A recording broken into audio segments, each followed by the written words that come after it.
నేను ఇందాక చెప్పినట్టు తిరునామంకి సంబంధించి ఎంతో విశిష్టత ఉంటుంది తిరుమలకి సంబంధించి. ఇక్కడ స్వామివారి దర్శనానికి వచ్చే భక్తులు, ప్రతి భక్తుడు కూడా ఆ తిరునామం పెట్టుకొని స్వామివారి ఆలయంలోకి వెళ్ళి భగవంతుని దర్శనం చేసుకుంటారు. ఆ విశిష్టత ఏంటనేది నేను మీకు చెప్పే ప్రయత్నం చేస్తాను. తిరు అంటే శ్రీ అని, నామం అంటే తిలకం అని. తిరునామాన్ని శ్రీనామం అని కూడా అంటారట. హైందవ సనాతన ధర్మంలో తిరునామాన్ని శుభసూచకంగా భావిస్తారు. తిరునామం సాక్షాత్తు శ్రీ వెంకటేశ్వర స్వామికి వారికి ప్రతీక. తిరునామాన్ని ధరించిన భక్తులకు భగవంతుడు మనకు తోడుగా అండగా ఉన్నాడన్న భావన కలుగుతుంది. సత్ప్రవర్తనతో భక్తి భావంతో మనము మెలగడానికి ఆ తిరునామం అంటే ఆ తిరునామం చూసిన వెంటనే మనకు ఒక ఫీలింగ్ అనేది కలుగుతుంది. భగవంతుని నామస్మరణ ఆటోమేటిక్గా వస్తుంది. నెక్స్ట్ ప్రపంచ ప్రఖ్యాతిగాంచినటువంటి మన తిరుమలలో ఇలాంటి భక్తి సాంప్రదాయాన్ని పెంచేందుకు టీటీడీ కొన్ని రకాల చర్యలు తీసుకోవడం జరిగింది. తిరునామంలో ఎర్రటి కాంతిలా కనిపించే ఆకారం ఆత్మను సూచిస్తుంది. కొంతమంది భక్తులు భుజాలు, ఛాతిపైన, వీపుపైన, కింది భాగాన తిరునామం ధరిస్తారు. భక్తులు కనుబొమ్మల మధ్య నుంచి నుదిటిపై వరకు ధరిస్తారు. తిరునామం ధరించిన వారు శ్రీ వెంకటేశ్వరుని సేవకులని సులువుగా గుర్తించవచ్చు. నుదుటన గల ఆగ్నేయ చక్రంలో తిలక ధారణ వేసుకుంటే చెడు దృష్టి పడకుండా ఉంటుందని భక్తులు నమ్మకం.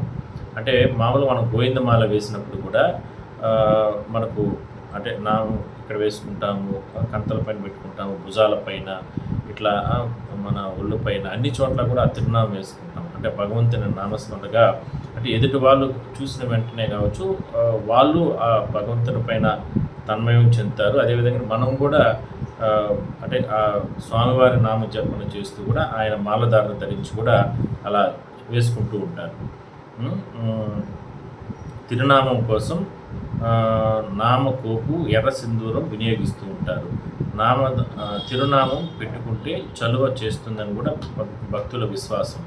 తిరునామధారణ కోసం ప్రత్యేకంగా రాగితో తయారు చేసిన కప్పు 3 నామాల ముద్రను ఉపయోగిస్తారు. అంటే మనకు అక్కడ క్యూలైన్స్ గారు వెళ్ళేటప్పుడు భక్తులు వేస్తారు, అంటే శ్రీవారి సేవకులు వేస్తారు. శ్రీవారి మూలమూర్తికి శుక్రవారం అభిషేకం తర్వాత వారానికి ఒకసారి మాత్రమే చందనం పొడి, కర్పూరం, మధ్యలో కస్తూరితో తిరునామం దిద్దుతారు. గురువారం సడలింపు, ఆభరణాలు తొలగించే సమయంలో నేత్రాలు భక్తులకు కనిపించేలా తిరునామాన్ని కొంతమేర తగ్గిస్తారు. పవిత్రతకు ప్రతీకగా కనిపించే ఈ తిరునామం శ్రీవారి ముఖార విందాన్ని మరింత తేజస్సుతో ఆవిష్కరిస్తూ ఉంటుంది. ఈ నామాన్ని తిరుమణి కాప్పు అని కూడా ఆయన అంటారంట. ఇందుకు గాను 16 తులాల పచ్చత్తు కర్పూరం, 1.5 తులం కస్తూరిని ఉపయోగిస్తారు. అంటే స్వామివారికి అక్కడ ఏర్పాటు చేసే సందర్భంలో నైవేద్యం అక్కడ లోపల అభిషేకాలు కానీ ఈ రకంగా అంటే మామూలు కైంకర్యాల విషయంలో తిరునామ సేవ అనేది కూడా ఉంది మనకి టీటీడీలో. తిరుమలలోని ఇందాక మనం చెప్తాను చూడండి.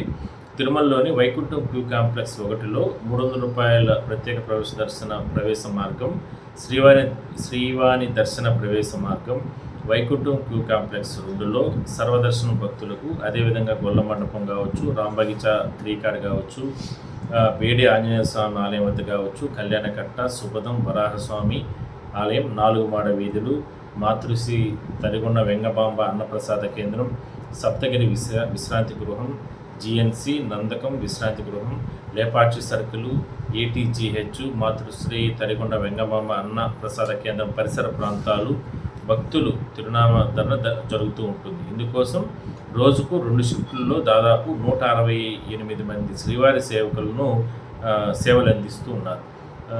అంటే మనకు ఈ ప్రాంతాలన్నీ కూడా ఎప్పుడు నిరంతరం భక్తులతో నిండిపోయి ఉంటాయి. సో అలాంటి ప్రాంతాల్లో దాదాపుగా 170 మంది వరకు శ్రీవారి సేవకులను పెట్టి ఇట్లా తిరునామం వేస్తూ ఉంటారు. వీళ్ళు కాకుండా స్థానికులు, చిరు ఉద్యోగులు, ఇలాంటి ఇట్లా రకరకాలుగా వీళ్ళు అక్కడ జీవనం సాగించే వాళ్ళు కూడా నామాలు వేస్తూ ఉంటారు. సో అందరూ కూడా చాలా హ్యాపీగా భగవంతుని దగ్గర ఈ నామం ధరిస్తూ ఉంటారు. అంటే మనం తలనీలాలు సమర్పించిన తర్వాత తిరునామం వేసుకొని భగవంతుని దర్శనం చేసుకోవాలనేది సాంప్రదాయం. సో ఇవన్నీ కూడా ఇప్పటి వరకు కూడా తిరునామం ధరించేందుకు భక్తులు ఎలాంటి పైకి చెల్లించాల్సిన అవసరం లేదు. శ్రీవారి సేవకుల ద్వారా పూర్తిగా ఉచితంగా టీటీడీ అందిస్తుంది. తిరునామాన్ని ధరించి స్వామివారి కృపా కటాక్షాలు పాత్రలు కావాలని చెప్పి నిరంతరం టీటీడీ చెప్తూ ఉంటుంది. సో ఈ రకంగా జరుగుతూ ఉంటుంది. తిరునామానికి సంబంధించి చాలా అద్భుతం. నిజంగా భగవంతుని దగ్గర ఆ నామం ధరిస్తేనే కట్టు బొట్టు కానీ, అదేవిధంగా పంచె కానీ, ఎవరైనా సరే భక్తులు మన సాంప్రదాయం ప్రకారం అవన్నీ చేస్తేనే చాలా అద్భుతంగా ఉంటుంది. ఒక ప్రపంచ ప్రఖ్యాతిగాంచినటువంటి మన మహావిష్ణువు ప్రతిరూపం వెంకటేశ్వర స్వామి కాబట్టి ఆ సాంప్రదాయం కానీ, ఆ అద్భుతమైనటువంటి అంటే ఆధ్యాత్మిక రావాలంటే అలాంటివి మాత్రం పాటించాలనేది భక్తులందరూ చెప్తూ ఉంటారు. టీటీడీ కూడా దానికి ఇన్ని రకాల ఫెసిలిటీస్ కల్పిస్తూ వస్తుంది.